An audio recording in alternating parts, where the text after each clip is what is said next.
Good morning, this is Kitty Kate at the Lip Smacking Librarian, and I just wanted to do a quick book blog post with you guys. And today I wanted to talk about An American Marriage by Tayari Jones. Reason being, I got to meet Tayari yesterday at an event, and it was so cool to hear her speak. She's an author of four novels now.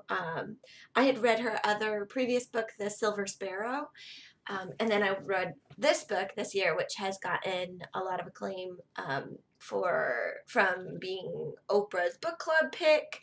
It ended up on uh, President Obama's summer reading list, as well as his best books of 2018 list.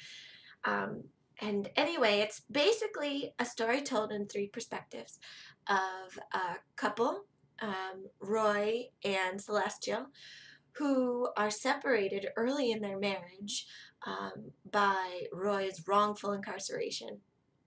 And the third perspective that comes into play is a good friend, Andre, and how he fits in um, with Celestial and Roy. So the book itself moves really fast as a read because you're constantly changing perspectives. And one of the neatest things for me yesterday was not just hearing Tayari's journey as a writer and as a person growing and learning from her life's work, but also how she put this book together. She started out, she said, writing all of Celestial's perspective. She just wrote a book beginning to end from Celestial's perspective. And that's when she realized there was just something missing. So she went back and wrote basically the same book again, but this time from Roy's perspective.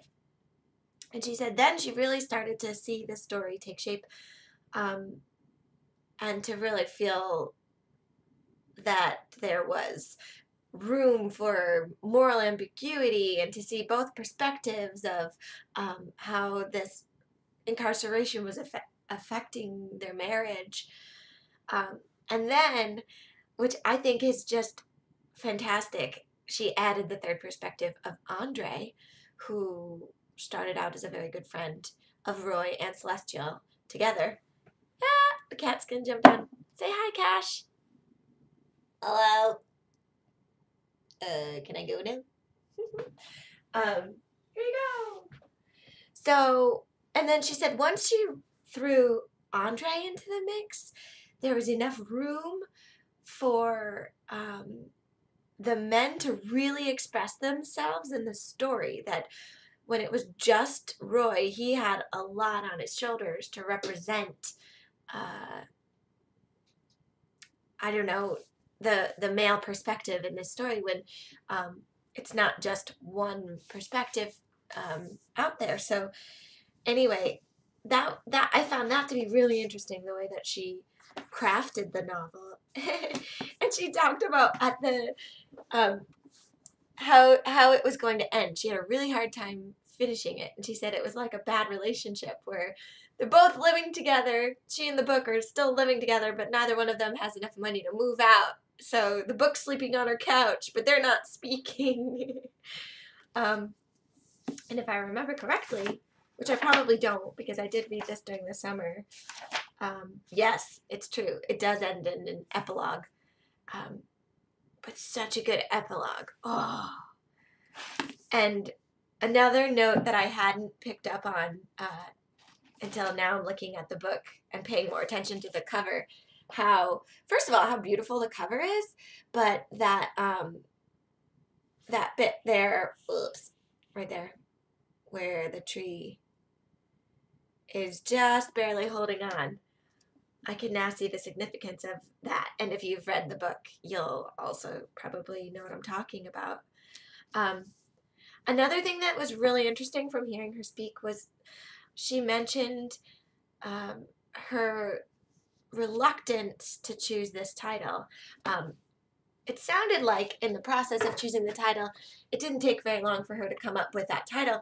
But then kept going back on it and wasn't sure if she really wanted it to be called An American Marriage. Like maybe she wanted Portrait of an American Marriage, or um, she was looking for a way to soften that, to take away from it a little bit. And after speaking with her mentors and her publisher, who was very certain that this was a fabulous title, she came to the realization that she had been having a hard time owning American because she had always been called Black American or African American, or um, she was never just American. So to call it An American Marriage, she said, it made me think of like a couple in Connecticut where it ended in divorce. And it was funny because her mentor was like, Connecticut's such a small place. Why would you think American is Connecticut? But in any case, they did finally agree. She agreed to settle on the title An American Marriage. And I think it's just so perfect. It fits it so perfectly. And finally, I'm very excited. She did announce that they are opting it for a movie in the future, which will probably still be a year or 2 years or something like that. And a lot of the questions that people asked in the audience were, who's going to play so-and-so? And, who's going to be Roy and stuff. And she's like, I just don't know. They don't tell me that much. But she did say she's going to make an appearance in the movie, which is cool. So I'll show off one of my Christmas, not Christmas presents. This was just a gift from a friend. The reflection is really bad. Daily Fiber. Isn't that the cutest thing ever? And then my wonderful boyfriend Jack got me the Techni chair, which you probably can't read. I think you could see it better before. This new computer chair, so I can actually be comfortable when I'm sitting at my computer. So I hope you've enjoyed my ramblings about An American Marriage by Tayari Jones. If you haven't read it yet, I really recommend it. Try the audiobook if that's your thing. Pick up the hardcover, read them both. I read them both in conjunction when I got out of the car. I picked up the hardcover where I left off, and it's just so well written. I was tearing up just listening to her read the first couple of pages. So I'm sure that you'll enjoy it as well. Thanks a lot, and stop by soon.